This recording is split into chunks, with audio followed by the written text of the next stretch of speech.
Karangalan ko na i-present sa inyo ang mga warriors ng 35th Infantry Battalion dito sa Sulu. Sa Sulu, sila yung pinakamatagal na batalyon dito.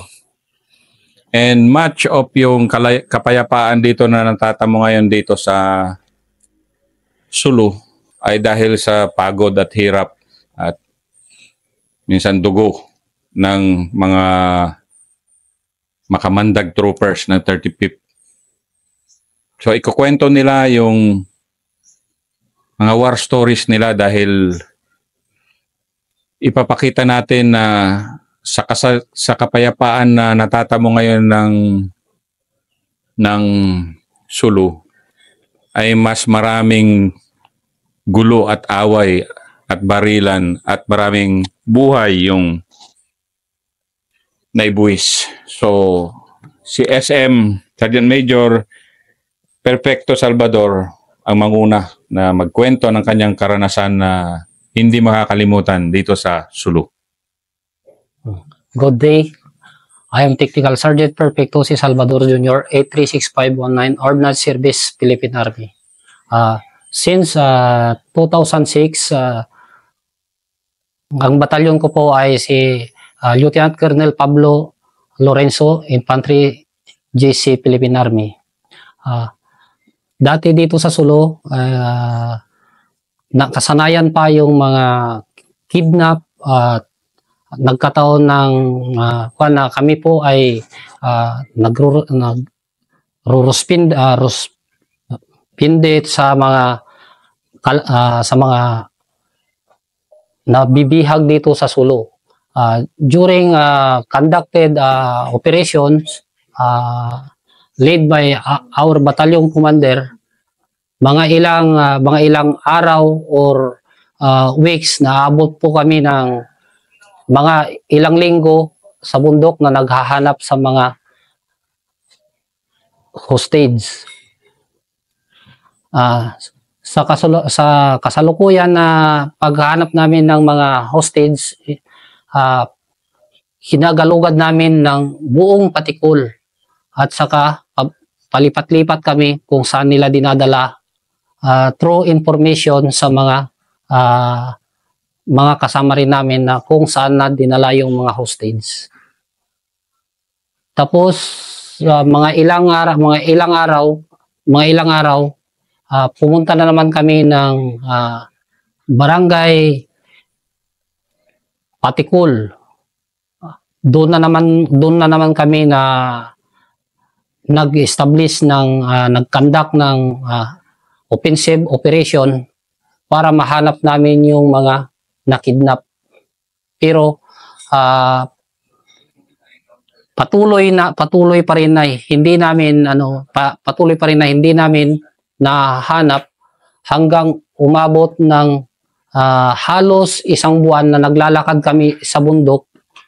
At ang roles din namin sa mga kasamahan namin at saka bali pag magre-resupply kami at bababa rin kami, ako po ay isa sa bumaba sa aming batalyon at napalitan din ako doon sa kasama namin na nag-conduct ng operation. Tapos pagkatapos ng resupply, patuloy pa rin na nagkakandak ng operation ng aking kasamahan sa area of operation sa Barangay Patikul. Pagdating ng isang araw na July 4, mayroon na kaming possibly na information galing sa mga operatives namin. At that time na mayroon na kaming sightings, pinamanmanan talaga namin lahat ng mga exit at saka entrance sa mga kasamahan namin na nasa operatives. At doon din yung doon din yung gusto na makuha ng ibang unit dahil yun na yung kinidnap nila na Chinese na mag-ina na si Mrs. Jacqueline si Ibin.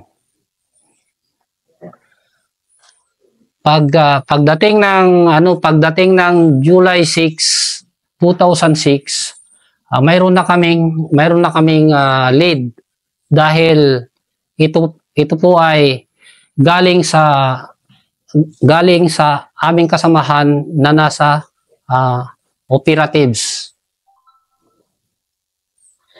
Pagkalipas lang ng ilang oras, kami ay nakatanggap ulit ng isang impormasyon na nasa Suntri, Tanjung, Indanan, Sulu. At doon na rin patawag yung doon na rin nagpatawag yung EXO batalyon namin na si Major Corpus, at pinatawag niya rin yung IS-1 namin na si First Lieutenant Machiti. At nagre-organize sila ng papasok sa area. Dahil yung mga kasamahan namin nandoon sila sa bundok na nagumagalugad para mahanap yung itinago na kidnap for ransom.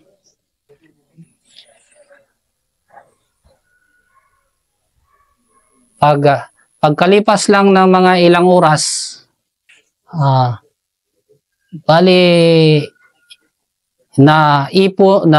organize na yung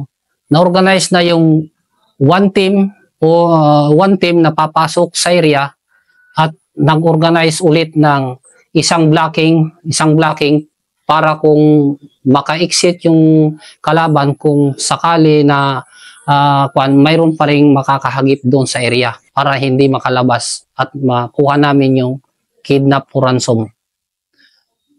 At yun na rin yung initial planning bago namin pasukin yung area na nasagap namin, na ibinigay na information sa amin kung saan na itinago yung kidnap for ransom. Pagdating ng alas 2 ng hapon ng 6 July 2006 sa Barangay Suntri, Barangay Tanjung, Patikul, Sulu, doon namin hinanap doon sa ibinigay nila na target, doon sa may mga kabahayan na doon sa may kabahayan ng ilalim, it's tubig sa dagat, kumbaga open area, walang bali kami papasok pa lang kami is makikita na kami kung sino yung makakakita sa amin dahil nasa gitna ng dagat. Pero ipinagpatuloy pa rin namin yung mission namin dahil yun yung utos ng nakakataas sa amin, at saka yun naman talaga yung mission namin as a sundalo, na makuha o mailigtas yung buhay ng isang nakidnap. Pagdating ng alas 3 or mahigit na 3 o'clock ng hapon, nagmasid lang kami muna doon sa ibinigay nila na target dahil hindi namin mapinpoint kung saan yung kidnap for ransom, although yung mga kalaban nakikita na namin yung kung saan sila nakaposting. Dahil 4 na bahay yung nakikita namin na may mga armado. Totally, yung mission talaga namin doon na yung kidnap for ransom niya Chinese is hindi pa namin nalukit. Kaya pinagmasdan muna namin kasi yun yung unang naming target para mailigtas namin yung kidnap for ransom.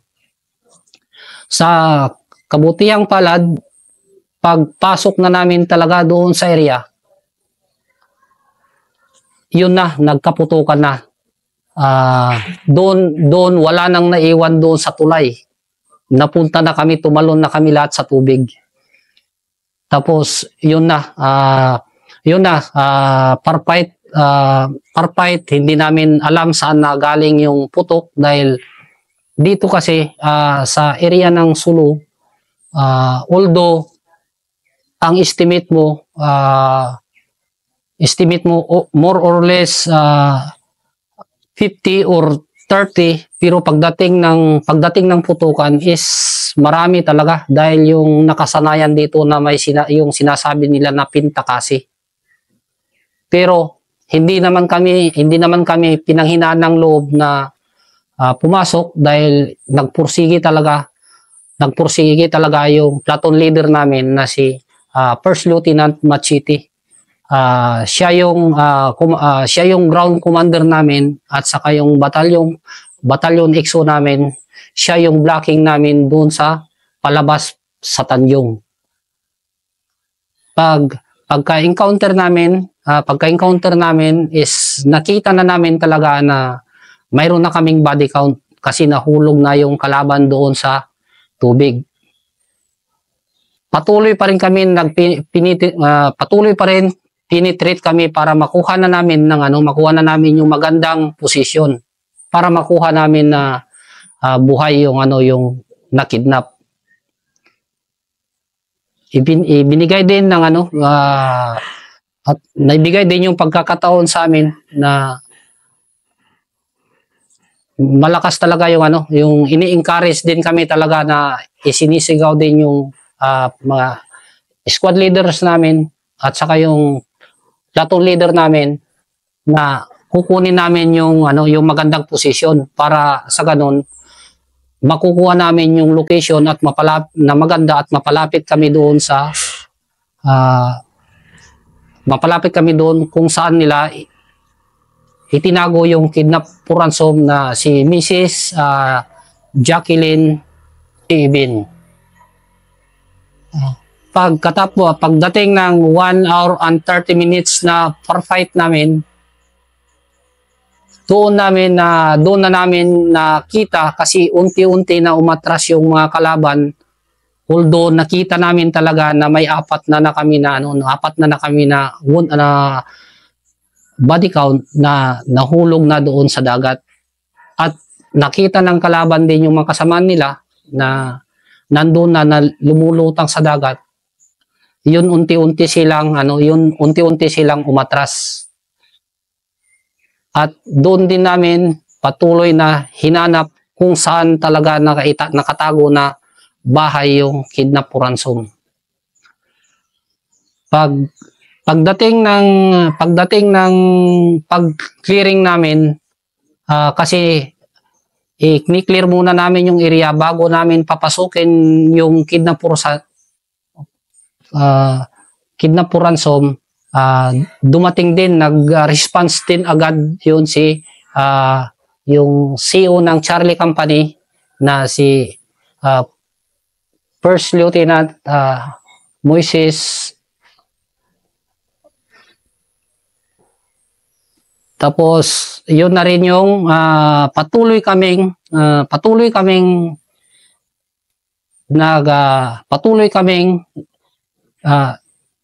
kinukuha yung mga ibang mga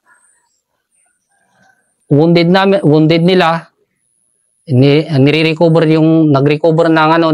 namin yung mga baril ng mga kalaban habang palapit kami doon sa area dahil mayroon pa rin pumuputok doon sa paligid. Pero hindi namin mapinpoint talaga kung yung mga pumuputok doon sa paligid namin, kabahayan kasi yun. Bali, yung tinatawag namin kasi na yung pintakasi. Although, kung yung kalaban is may kamag-anak dyan, o nakita nila na nakikipaggera yung mga kamag-anak nila, is yun, tinutulungan nila yung kamag-anak nila.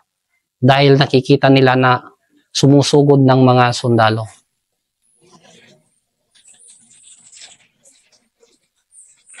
Pagkatapos ng ilang segundo, dahil huminto ang putukan, pakiramdaman lang kami sa mga kalaban kung saan ba yung location nila, kung saan sila nagtatago. Dahil although wala nang putukan, pero nandyan pa rin yan sila sa paligid, hindi pa rin sila umaalis.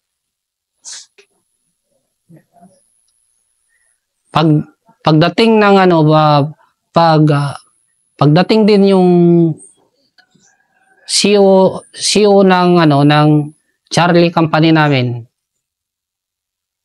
siya na rin yung nag-lead yung tao niya na nag-maneuver para kukunin yung ibang mga location para makuha namin na buhay yung Pero sa kagandahang palad, pag lapit namin doon sa area na target namin, na nandun talaga na possibly andun yung kidnap for ransom,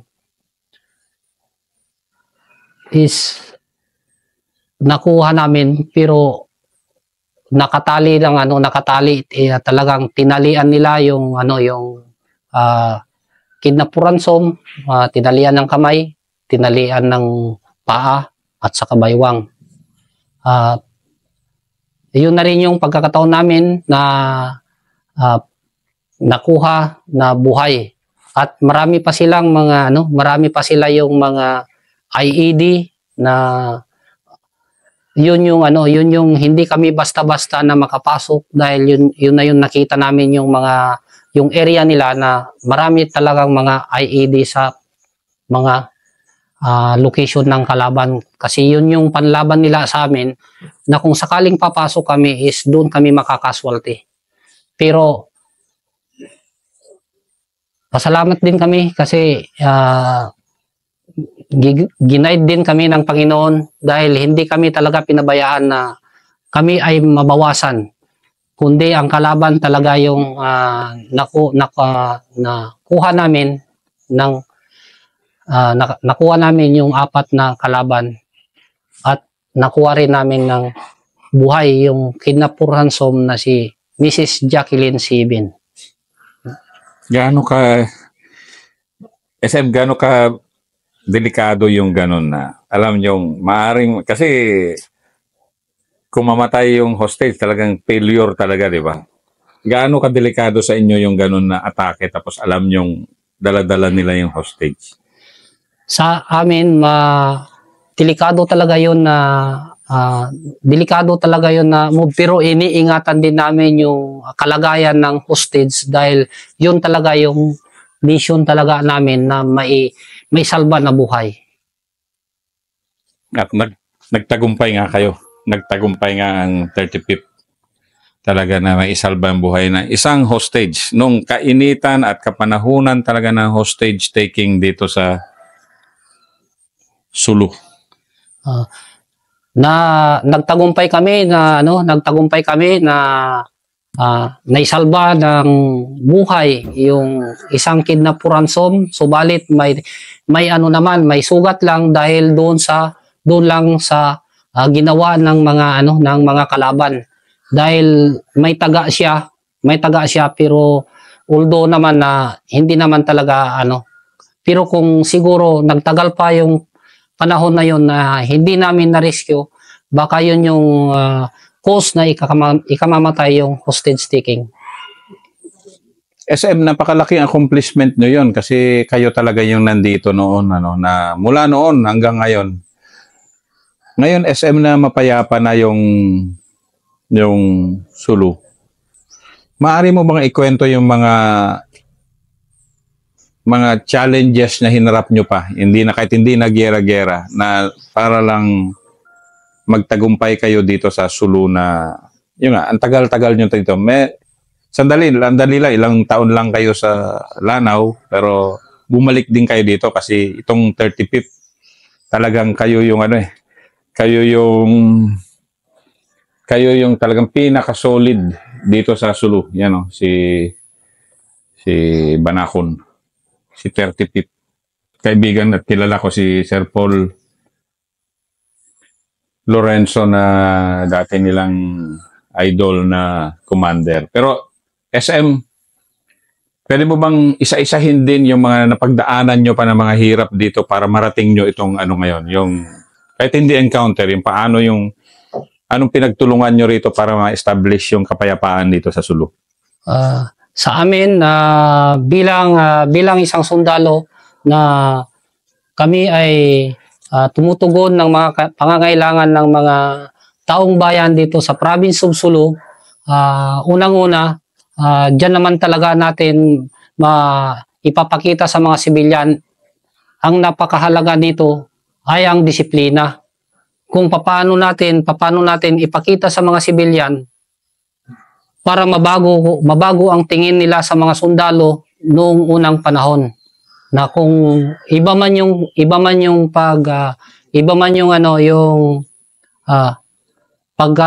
intindi nila o iba man yung pagtingin nila ng sundalo before, siguro way back 2014 na bumalik kami dito sa province of Sulu, galing kami ng Lanao del Norte, ay doon na rin na nag-umpisa na ang 35IB ay patuloy kaming ginagampanan yung buong husay na pakikitungo sa mga sibilyan dito, kung ano naman yung nararapat na may contribute namin dito sa province of Sulu.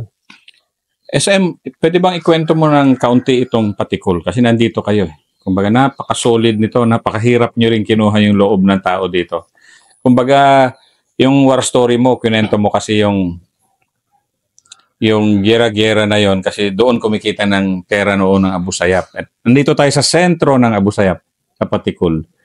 Pero nagdahan-dahan kasi na nawala na dahil din sa inyo. So paano nyo pinaghirapan na bumalik ulit ang mga tao dito sa paligid natin? Kasi puro bakwit sila dito noon. Unang-una kung bakit ang unang-una na ginawa namin dito is yung pakikitungo, yung ang pundasyon ng kapayapaan dito sa Sulu, na umpisa na naging peaceful na rin dito, is unang-una is disiplina. Kung ano yung ipinapakita namin sa mga sibilyan na hindi nila inaasahan, na kasi iba yung pagtingin nila sa masundalo nung unang panahon. Pero kaya naman namin na ipinakita kung ano ngayon, kung paano kami salamuha o makipagtulungan sa mga stakeholders po namin dito sa Sulu, at kung paano namin na encourage para magiging mabuti o magandang future ng mga kabataan dito sa province of Sulu.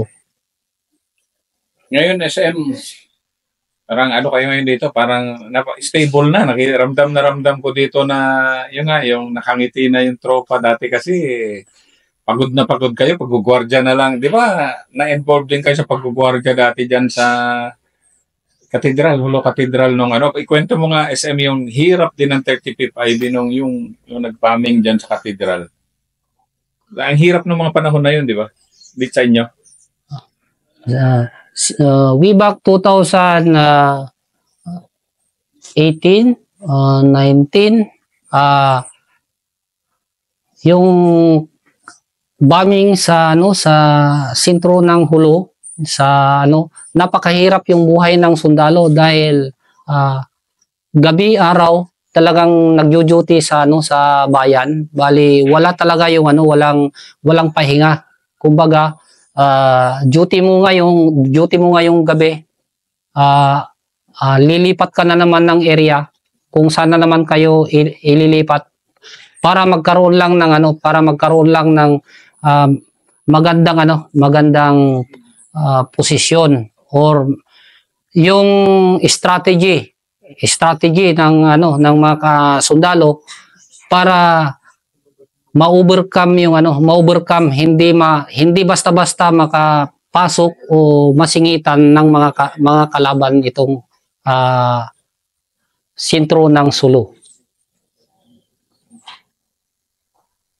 Maraming salamat, SM. Maraming salamat sa iyong mga leadership dito sa 35th Infantry Battalion, dito sa Patikul, Sulu.